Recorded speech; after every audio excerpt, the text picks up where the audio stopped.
आज हमने आपका साइंस का सेकंड चैप्टर करना है। सेकंड चैप्टर का नाम है न्यूट्रिशन इन एनिमल्स। हिंदी में है प्राणियों में पोषण। प्राणियों में पोषण, न्यूट्रिशन एनिमल्स में। फर्स्ट चैप्टर जो था उसमें था न्यूट्रिशन इन प्लांट्स, अब है न्यूट्रिशन इन एनिमल्स। एनिमल्स को न्यूट्रिशन कहाँ से मिलता है, इंसान और जानवर क्या क्या खाते हैं, कहाँ कहाँ से वो उनको न्यूट्रिशन मिलता है, उस न्यूट्रिशन का डाइजेशन कैसे होता है, वो सब हमने इसमें देखना है। ठीक है, तो शुरू करते हैं इस चैप्टर को। यहाँ पर मेन मेन चीजें देखेंगे ताकि जल्दी से हम इसको कंप्लीट करें, और बाकी डिटेल में आपने इसको खुद पढ़ना है। ठीक है, तो एनिमल न्यूट्रिशन में क्या है वो पहले हम ये देख रहे हैं। Animal nutrition includes nutrient requirements, mode of intake of food and its utilization in the body. तो प्राणियों में जो पोषक तत्व हैं वो क्यों जरूरी हैं, वो चीज हमने देखनी है इसमें। उसके बाद वो फूड जो है वो कैसे लेते हैं, और तीसरा वो फूड जो हमारी बॉडी में जाता है, प्राणियों में सबकी बात करें, एनिमल्स में हम भी आएंगे, इंसान भी और जानवर भी, तो हमारी बॉडी में कैसे जाता है, और उसके बाद उसका यूज क्या होता है, उससे क्या क्या फायदे होते हैं, कहाँ कहाँ उसका इस्तेमाल होता है, वो चीज हमने देखनी है इस चैप्टर में। तो जितना भी हम खाना खाते हैं, मुंह के अंदर लेने से लेकर बॉडी से वेस्ट मटेरियल बाहर निकलने तक जितना भी प्रोसेस होता है उसे हम कहते हैं डाइजेशन। क्या कहते हैं, बोलते जाना साथ साथ, क्या कहते हैं?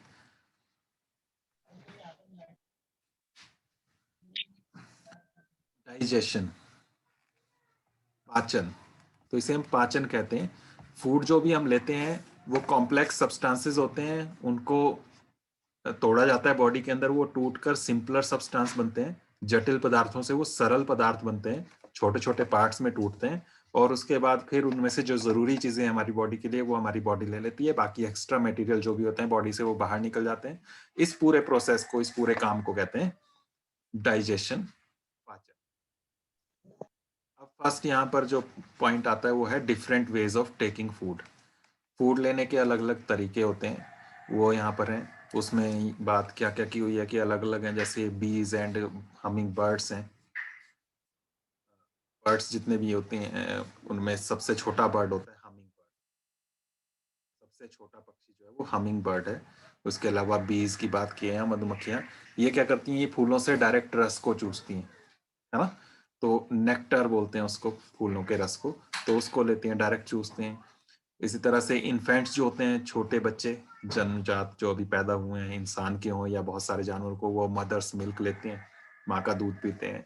स्नेक्स जो हैं, जैसे पाइथन है, वो डायरेक्ट, छोटे जानवर जो उनको खाता है वो डायरेक्ट उसको निगल लेता है, स्वेलो करता है। इसी तरह से एक्वेटिक एनिमल्स जो होते हैं, पानी के अंदर रहने वाले, वो छोटा फूड पार्टिकल्स जो होते हैं, जो पानी के अंदर तैर रहे होते हैं, उनको खाते हैं। तो ये फूड को लेने के अलग अलग तरीके हैं। तो डायरेक्ट निगला भी जाता है, फूलों का रस पीते हैं कुछ छोटे, जैसे बीज हो गई, मधुमक्खियां या फिर हमिंग बर्ड्स हैं। कुछ सिर्फ दूध पर जिंदा रहते हैं जब छोटे बच्चे होते हैं।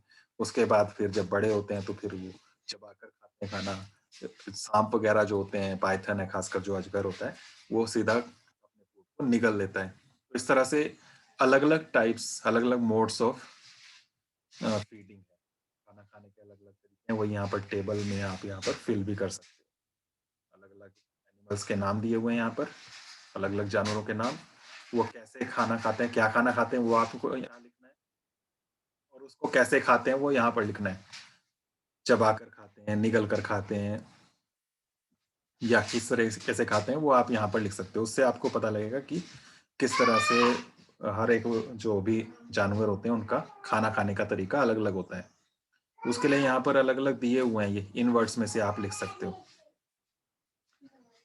कौन कौन से? Scraping, chewing, siphoning, capturing, swallowing, sponging, sucking. इनमें से कौन सा तरीका है इनका, वो आप लिख सकते हो।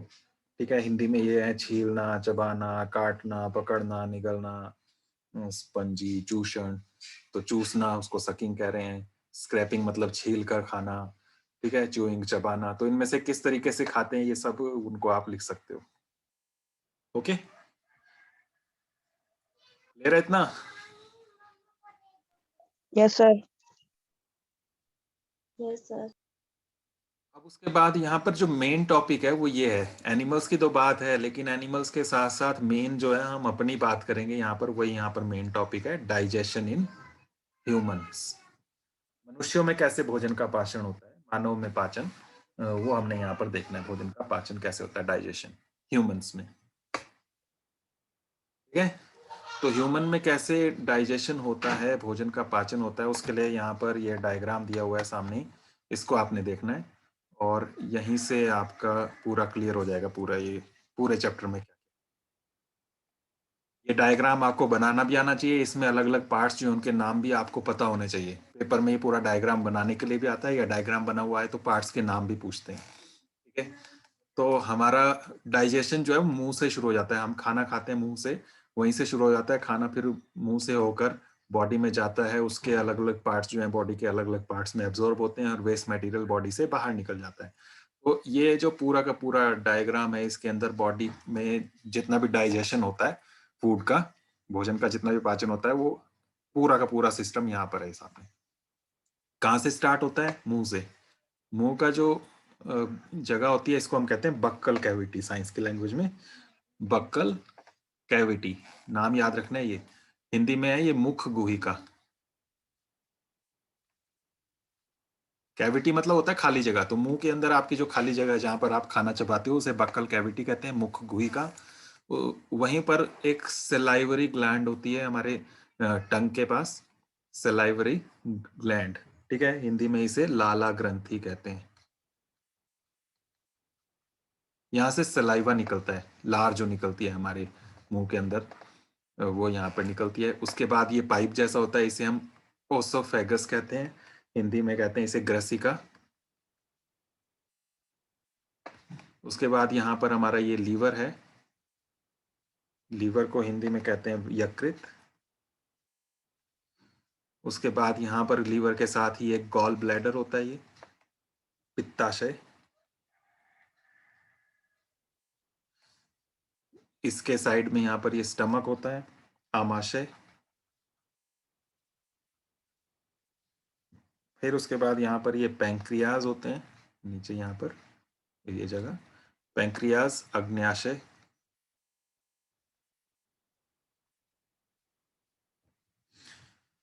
उसके बाद है स्मॉल इंटेस्टाइन, ये छोटी आंत कहते हैं, या इन्होंने क्षुद्रांत्र लिखा होता है, क्षुद्रांत्र, लेकिन ये वर्ड थोड़ा मुश्किल हो जाता है, तो इसको आप छोटी आंत लिख सकते हैं हिंदी में, क्षुद्रांत्र नहीं लिखना हो तो आप लिख सकते हैं छोटी आंत।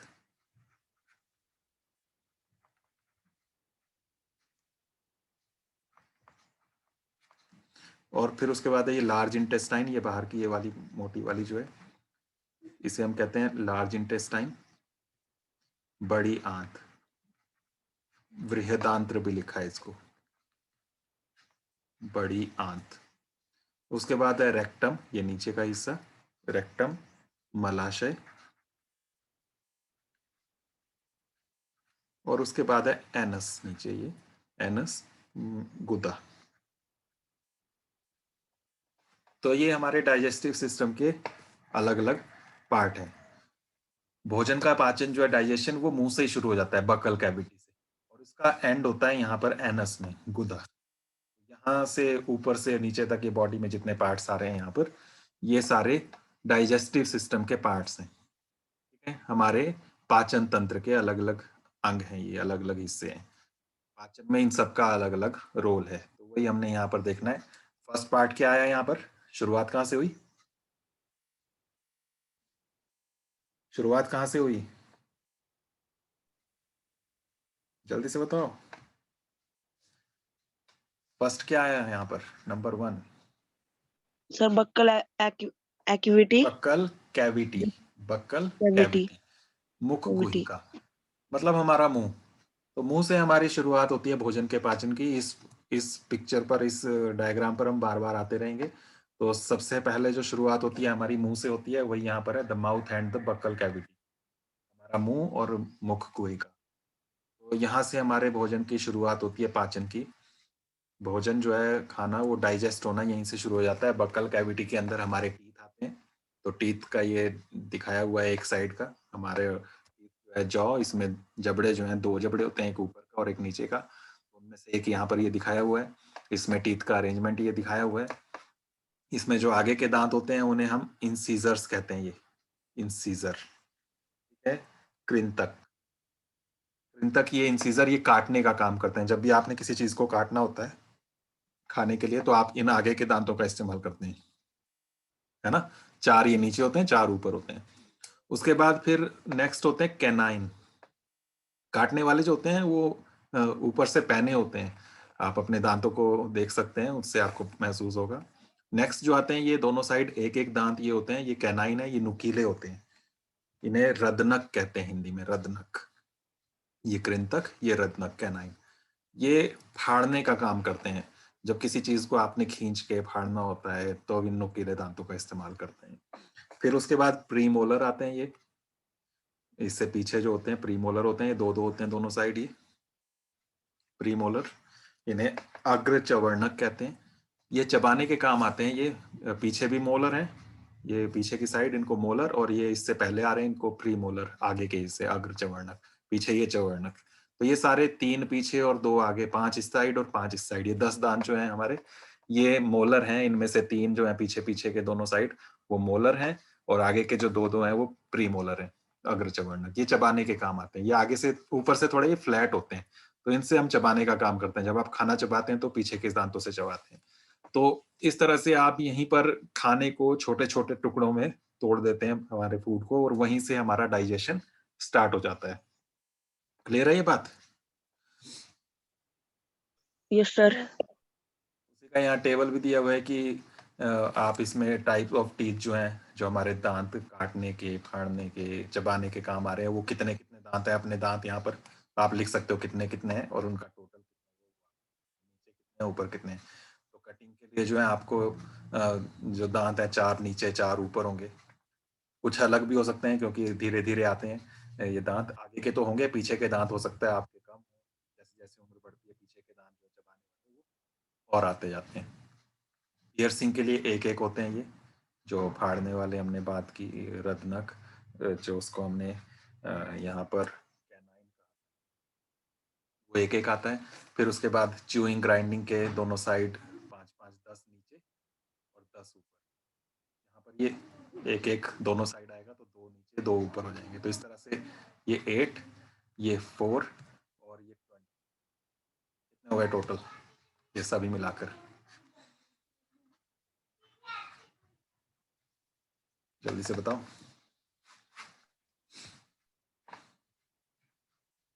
32। 32। तो हमारे टोटल ये 32 टीथ होते हैं, 32 दांत होते हैं हम बोलते हैं। लेकिन 32 के 32 पूरे नहीं होते हैं शुरू में। जैसे जैसे आप बढ़ते जाते हैं उम्र में ये दांत आते जाते हैं, हो सकता है कुछ के ना भी आए। ये लास्ट के जो दांत होते हैं ये पूरे 20 के 20, बहुत कम लोगों के ही आते हैं, जरूरी नहीं है कि सबके आ जाएं। कुछ के लेट आते हैं, कुछ के जल्दी भी आ जाते हैं। तो ये एक 18-20 साल की उम्र के, 25 साल की उम्र के बाद भी आते हैं कई दांत ये पीछे के। तो तब जाकर ये 32 बनते हैं, वरना लगभग 28 होते हैं। अभी आप काउंट करोगे तो शायद आपके 28 के आसपास बनेंगे। तो आप अपने काउंट करके यहाँ पर लिख सकते हो। ओके। तो यहीं से हमारे दांतों ने जब हमारे फूड को काटा, चबाया, टुकड़ों में तोड़ा, तो वहीं से हमारे फूड में डाइजेशन, पाचन, उसका पचना शुरू हो, ठीक है। और साथ में हमारी टंग जो है, जीभ, वहां से सलाइवा निकलता है, ठीक है।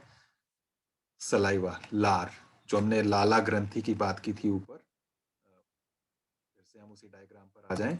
तो यहाँ पर हमने सलाइवरी ग्लैंड की बात की थी, नंबर 2, लाला ग्रंथि। तो हमारी टंग जो है वहां पर होती है, ये हमारी जीभ से लार निकलती है, जो थूक जैसा निकलता है लिक्विड, वो हमारे खाने के साथ मिक्स होता है और वो डाइजेशन करता है। वो भी इसी बक्कल कैविटी का पार्ट है, मुख गुहिका का पार्ट है। और सलाइवा जो है ये स्टार्च का ब्रेक डाउन करता है शुगर में। जो हम खाना खाते हैं उसमें स्टार्च होता है, कार्बोहाइड्रेट, पिछली क्लास में भी हमने किया हुआ है। कार्बोहाइड्रेट्स, अलग अलग न्यूट्रिएंट्स होते हैं, कार्बोहाइड्रेट्स होते हैं, फिर फैट होता है, विटामिन होते हैं, मिनरल्स होते हैं, प्रोटीन्स होते हैं, तो वो अलग अलग हिस्सों में टूटते हैं तो शुगर में कन्वर्ट हो जाता है। जितना भी स्टार्च है वो यहीं पर उस वो पाचन शुरू हो जाता है उसका हमारे मुंह के। इसलिए जो है ग्लूकोज हम खाते हैं तो उससे तुरंत एनर्जी मिल जाती है। ग्लूकोज जो भी हम खाते हैं एक तो वो पहले ही शुगर में कन्वर्ट हुआ पड़ा है और हमारे मुंह में आते ही उससे एनर्जी मिलना हमें शुरू हो जाती है क्योंकि वो शुगर में कन्वर्ट पहले से ही हो चुका है। लेकिन जो स्टार्च हम खाते हैं जितना भी कार्बोहाइड्रेट्स हैं, फ्रूट्स हों चाहे आप चावल खाएं, रोटी खाएं, आलू खाएं, उनमें स्टार्च जितना भी है उसको शुगर में कन्वर्ट करने का काम यहीं पर होता है। शुगर में वो कन्वर्ट हो जाता है मुंह के अंदर ही, सलाइवा से, लार से हमारी। ओके, तो इसमें हमारा काम आता है हमारी टंग, जीभ। नेक्स्ट यहाँ पर आपको ये जीभ ही दी हुई है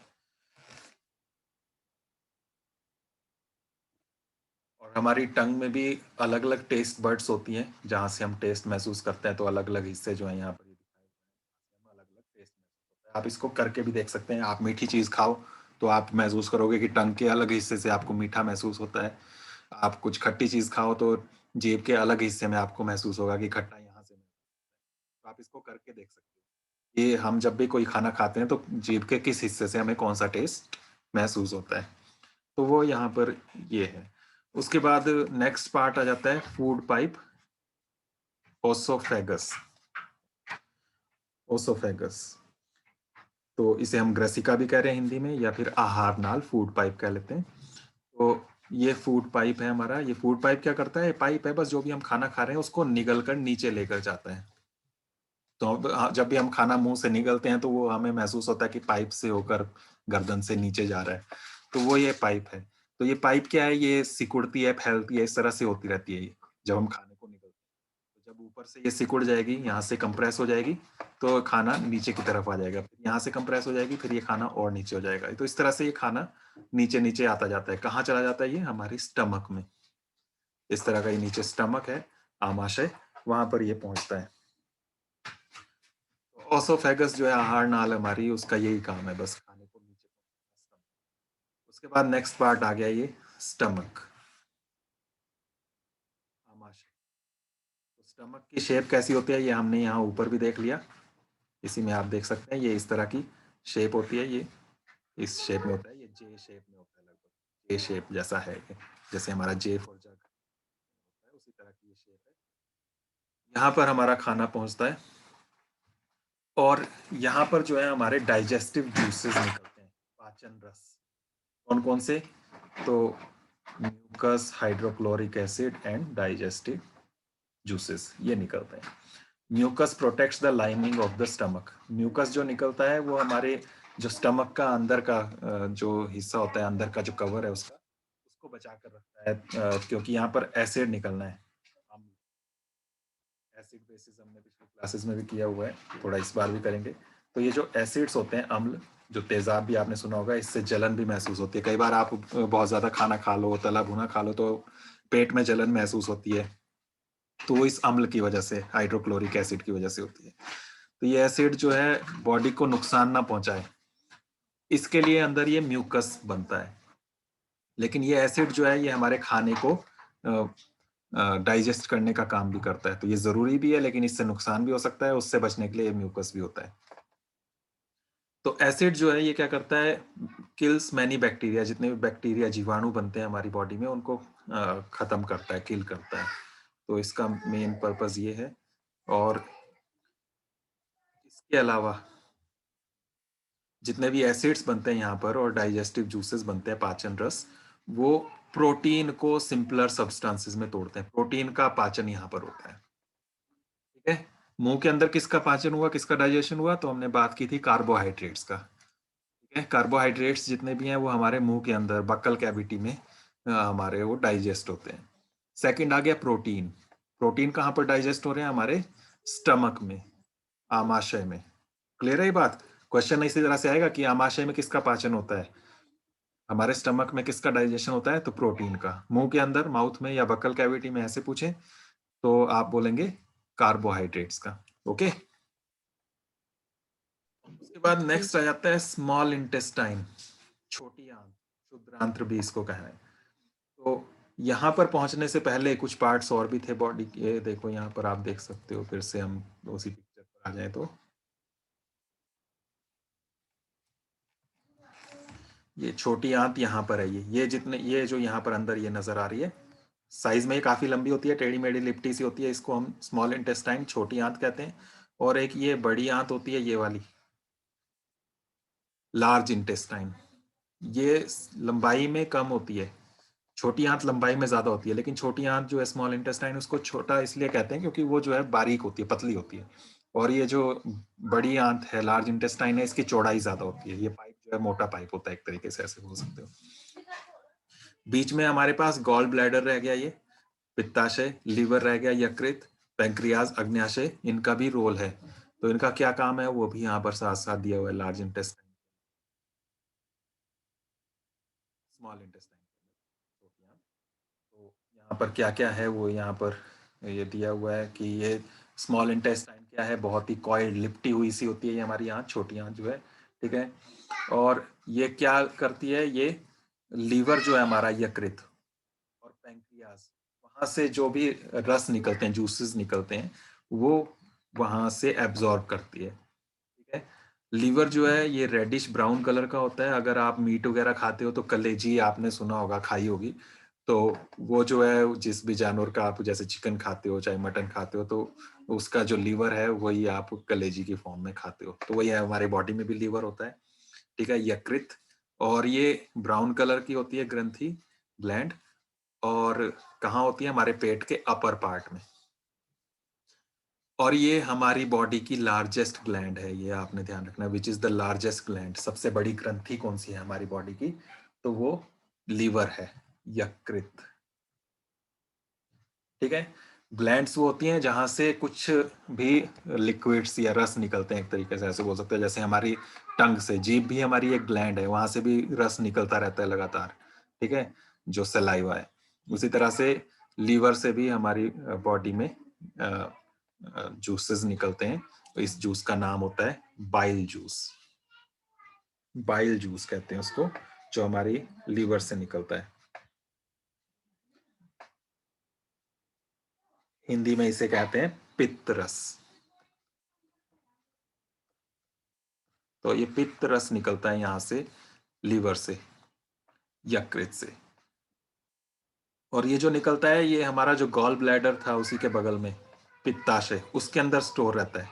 ये क्या करता है, ये डाइजेशन ऑफ फैट में काम आता है, फैट्स के डाइजेशन में, वसा के पाचन में काम आता है ये पित्त रस, ओके। उसके बाद है पैंक्रियाज, जो अग्न्याशय बात किया था, वो लार्ज क्रीम कलर्ड ग्लैंड होती है, ये भी एक ग्लैंड है, ग्रंथि है, यहाँ से भी रस निकलते हैं, पैंक्रियाटिक जूस कहते हैं उसे, ठीक है। और ये पैंक्रियास से निकलते हैं, क्रीम कलर का ये ग्लैंड होता है, ठीक है।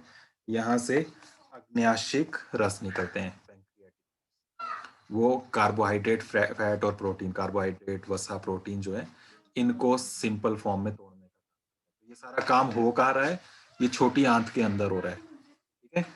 तो स्मॉल इंटेस्टाइन के अंदर ये सारा काम होता है। उसके बाद आ जाते हैं हम लार्ज इंटेस्टाइन पे। उससे पहले स्मॉल इंटेस्टाइन में जितने भी ये छोटे छोटे पार्ट्स में टूटा, सबका जितना भी हुआ पाचन, जो छोटे छोटे पार्ट्स बन गए, प्रोटीन के भी, कार्बोहाइड्रेट के भी और फैट के भी, उनका एब्जॉर्प्शन भी यहीं पर होता है, उनका अवशोषण भी यहीं पर होता है स्मॉल इंटेस्टाइन में।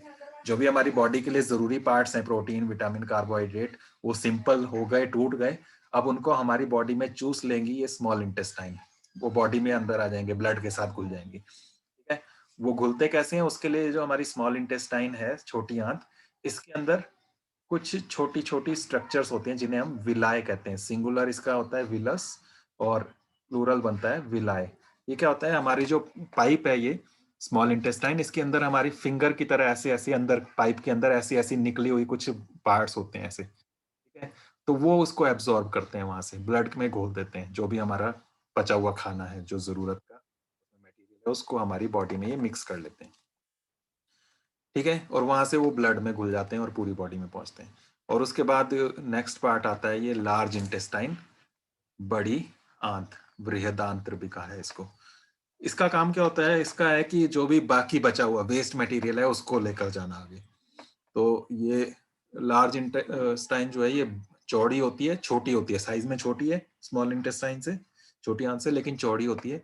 ये लगभग 1.5 मीटर लंबी होती है और इसका काम है अनडाइजेस्टेड फूड जितना भी बचा है, अनडाइजेस्टेड फूड मतलब अनपचा खाना जितना भी है जिसका पाचन नहीं हुआ है, तो उसको आगे लेकर जाना और उसमें जितना भी वाटर है, पानी है, कुछ सॉल्ट्स हैं जो हमारी बॉडी को ज़रूरत है, उसको एब्जॉर्ब करना, उसको वहाँ पर ये ले लेते हैं, हमारी बॉडी के अंदर चला जाता है वो, और बाकी जो है वो आगे चला जाता है बॉडी से बाहर निकलने के लिए, ठीक है। और वो बॉडी से फिर बाहर निकल जाता है, कहाँ से निकलता है, तो उसके लिए फिर आप उसी डायग्राम को देख सकते हो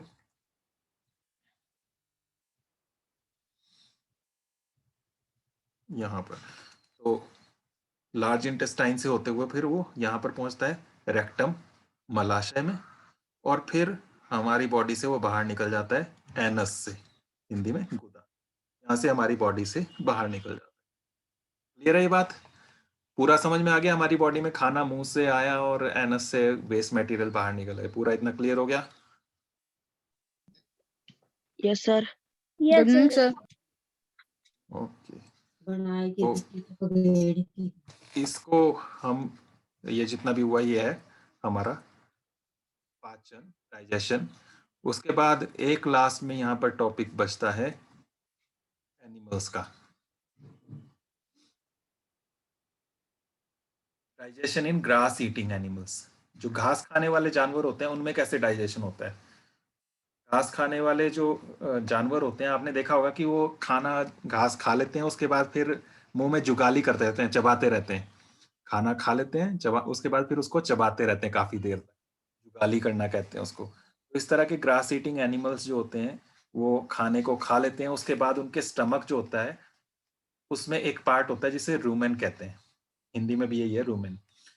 वहां पर वो इकट्ठा कर लेते हैं उसको, खाने को, क्योंकि जितना भी वो खाना खाते हैं वो आसानी से पचता नहीं है, जैसे हम जो खाना खाते हैं वो आसानी से पच जाता है, लेकिन ये जो खाते हैं, घास जो खाते हैं, घास में सेल्यूलोज होता है, प्रोटीन, कार्बोहाइड्रेट, विटामिन जैसे हम बात करते हैं वैसे ही एक सेल्यूलोज होता है, और सेल्यूलोज जो है वो आसानी से पचता नहीं है, उसको पचाने के लिए ज्यादा चबाना पड़ता है, उसको छोटे छोटे पार्ट्स में तोड़ने के लिए और टाइम लगता है। तो इसलिए जितने भी घास खाने वाले जानवर होते हैं उनके स्टमक में एक पार्ट होता है, एक हिस्सा होता है रूमेन, वहां पर वो इसको इकट्ठा कर लेते हैं अपने फूड को, और वहां से उसको दोबारा निकाल कर खाते रहते हैं, दोबारा चबाते हैं। यहाँ पर ये दिखाया हुआ है, रूमेन ये पार्ट है, तो जितना भी घास खाया है वो यहाँ पर ये इकट्ठा कर लेते हैं, और उसके बाद फिर यहाँ से ये वापस उसको मुंह में लेकर आते हैं और बाद में इसको चबाते हैं दोबारा से, तब जाकर इसका पाचन होता है, डाइजेशन। इस तरह का जो ये है डाइजेशन, इसको यहाँ पर इस तरह से ग्रास ईटिंग एनिमल्स में होता है, इस प्रोसेस को रूमिनेशन कहते हैं, और इस तरह के जानवर जितने भी होते हैं ये उनको रूमिनेंट्स कहते हैं। तो ये यहाँ पर आपने समझना है, रूमिनेंट हिंदी में भी ये रूमिनेंट ही है, ठीक है। और जो भी अनपचा खाना इन्होंने रूमेन के अंदर स्टोर किया था वो है कड। यहाँ पर जितना भी खाना जो शुरू में इन्होंने खाया उसे हम कड कहते हैं। तो यहाँ पर सिर्फ एक ही वर्ड मेन आपको याद रखने के लिए जरूरी है, वो है रूमिनेंट्स। तो ये रूमिनेंट्स आपने लर्न करना है कि जितने भी ग्रास ईटिंग एनिमल्स हैं, घास खाने वाले जानवर, उन्हें हम रूमिनेंट्स कहते हैं। वो रूमेन में अपना खाना स्टोर करके रखते हैं, और वो खाते क्या है? सेल्यूलोज खाते हैं। घास जो खाते हैं उसमें सेल्यूलोज होता है, और वो कार्बोहाइड्रेट है लेकिन उसको पचाने में टाइम लगता है, इसलिए ये सारा। उसके बाद लास्ट एक टॉपिक है feeding and digestion in amoeba. Amoeba एक सिंगल सेल्ड एनिमल होता है, इसमें एक ही सेल होती है, बहुत छोटा सा होता है, ये हमें अपनी आंखों से दिखता भी नहीं है। तो इसमें कैसे ये खाना पचाता है? तो ये पानी में रहता है, पानी के अंदर ये होता है, लेकिन हमें अपनी आंखों से दिखता नहीं है। तो ये जो भी फूड पार्टिकल खाता है, जो भी भोजन के कण खाता है, तो वो अपने, ये जो है इसकी शेप एक फिक्स्ड शेप नहीं होती है, ये मूवमेंट के लिए भी ये अपनी बॉडी के बाहर के ये जो पार्ट्स हैं इनका यूज करता है, और खाने के लिए भी इनका, इसका कोई मुंह नहीं होता। बस ये जो भी फूड पार्टिकल है, छोटे छोटे कण, वो लेता है और अपने आप से कवर कर लेता है। ये जो साइड में इसके निकले हैं इन्हें सूडोपोडियम कहते हैं, हिंदी में पादाब कहते हैं, एक तरीके से इसके पैर हैं, उसी से ये फूड पार्टिकल्स को लेता है और अपने अंदर ले लेता है, अंदर जाता है, और यहाँ पर इसका खाना डाइजेस्ट होता है, और जो भी वेस्ट मटेरियल है वो इसी की बॉडी से बाहर हो जाता है इस तरह से। तो ये भी एक साथ में यहाँ पर टॉपिक है, लेकिन इसके बारे में ज़्यादा डिटेल में नहीं है यहाँ पर। तो इतना ही ये चैप्टर है। यहाँ पर आपने क्या क्या सीखा वो आपने यहाँ पर देखना है, सारांश जो दिया है, व्हाट यू हैव लर्नड, आपने क्या सीखा। और उसके बाद फिर एक्सरसाइज है इसमें, जो सिंपल क्वेश्चंस हैं इनको आपने करना है, और जो समझ में नहीं आए वो पूछना है। रफ में करने हैं आज आपने ये, और मुझे सेंड करने हैं। उसके बाद फिर नेक्स्ट मीटिंग में हम इसको फेयर में करेंगे। ओके, तो आज के लिए बस इतना ही रखना है, बाकी हम नेक्स्ट मीटिंग में